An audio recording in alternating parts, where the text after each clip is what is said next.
ಒಂದು breaking news ಇದೆ. ವಿಜಯಪುರ ಜಿಲ್ಲೆಯ ಮುದ್ದೇಬಿಹಾಳದಲ್ಲಿ ವಿಶೇಷವಾದಂತಹ ಮದುವೆ ನಡೆದಿದೆ.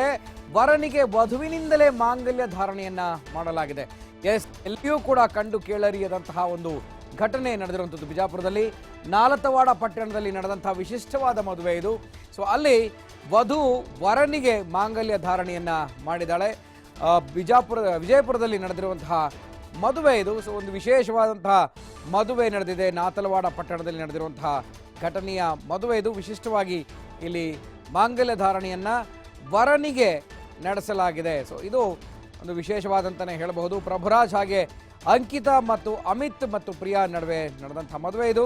ಸೊ ಅವರಿಬ್ಬರ ಒಂದು ವಿವಾಹದಲ್ಲಿ ಈ ರೀತಿಯಾದಂತಹ ಒಂದು ಕೈಂಕರ್ಯವನ್ನು ತೆಗೆದುಕೊಳ್ಳಲಾಗಿದೆ. ಬಸವ ಧರ್ಮದ ತತ್ವದ ಅಡಿಯಲ್ಲಿ ಈ ಒಂದು ವಿವಾಹ ಮಹೋತ್ಸವವನ್ನು ನೆರವೇರಿಸಲಾಗಿದೆ. ನಾತಲವಾಡ ಪಟ್ಟಣದಲ್ಲಿ ನಡೆದಂತಹ ವಿಶಿಷ್ಟವಾದಂತಹ ಮದುವೆ ಇದು. ಸೊ ಶುಭ ಮುಹೂರ್ತ ನೋಡದೆ ಮದುವೆಯನ್ನ ಆಚರಣೆ ಮಾಡಲಾಗಿದೆ. ಯಾವುದೇ ಲಗ್ನ ಅಥವಾ ಶುಭ ಮುಹೂರ್ತವಾದ ಬೆನ್ನ ಹಿಂದೆ ಬೀಳದೆ, ಯಾವುದೇ ಸಮಯದ ಬೆನ್ನ ಹಿಂದೆ ಬೀಳದೆ ಈ ಒಂದು ಮದುವೆಯನ್ನ ಮಾಡಲಾಗಿದೆ. ನೋಡ್ತಾ ಇದ್ದೀರಿ TV5ನ ಎಕ್ಸ್ಕ್ಲೂಸಿವ್ ದೃಶ್ಯಗಳಲ್ಲಿ ವರನಿಗೆ ವಧು ಮಾಂಗಲ್ಯ ಧಾರಣೆ ಮಾಡಿರುವಂಥದ್ದನ್ನು ನೀವು ಕೇಳಿರೋದು, ನೋಡಿರೋದು. ಎಲ್ಲರೂ ಕೂಡ ವಧುವಿಗೆ ಮಾಂಗಲ್ಯ ಧಾರಣೆಯನ್ನು ನೆರವೇರಿಸ್ತಾರೆ. ಆಕೆಯ ತಂದೆ ತಾಯಿಗಳು ಅದರಲ್ಲಿ ಭಾಗಿಯಾಗಿರ್ತಾರೆ, ಎಲ್ಲರೂ ಕೂಡ ಭಾಗಿಯಾಗಿರ್ತಾರೆ, ಕುಟುಂಬಸ್ಥರು. ಆದರೆ ಇಲ್ಲಿ ಎಲ್ಲರೂ ಭಾಗಿಯಾಗಿದ್ದಾರೆ, ಆದರೆ ವಧು ಮಾತ್ರ ವರನಿಗೆ ತಾಳಿಯನ್ನ ಕಟ್ಟಿದ್ದಾಳೆ. ಈ ಒಂದು ಘಟನೆ, ಈ ರೀತಿಯಾದಂಥ ವಿಶೇಷವಾದಂಥ ವಿಶಿಷ್ಟವಾದಂತಹ ಮದುವೆ ವಿಜಯಪುರ ಜಿಲ್ಲೆಯಲ್ಲಿ ನಡೆದಿದೆ.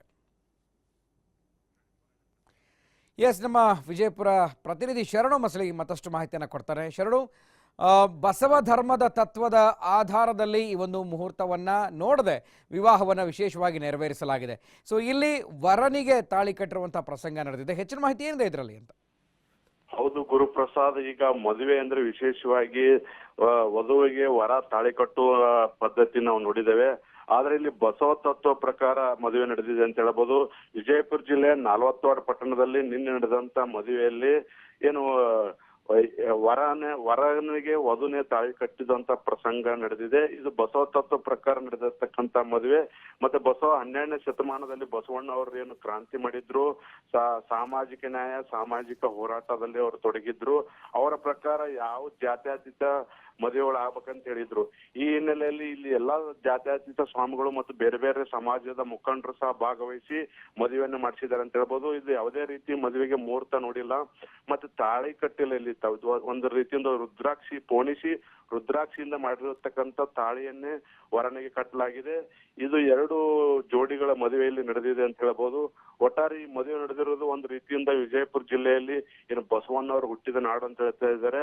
ಅವರ ತತ್ವಗಳನ್ನು ಅನುಸರಿಸತಕ್ಕಂತ ಮದುವೆ ನಡೆದಿದೆ ಅಂತ ಹೇಳ್ಬೋದು.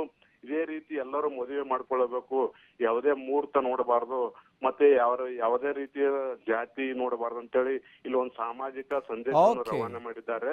ಒಟ್ಟಾರೆ ಇಲ್ಲಿ ಬಂದಂತ ಏನು ಮದುವೆಗೆ ಬಂದಂತ ಗಣ್ಯರಿಗೆ ಅಲ್ಲಿ ವಚನ ಇರತಕ್ಕಂತ ಬುಕ್ಗಳನ್ನು ಕೊಟ್ಟಿದ್ದಾರೆ.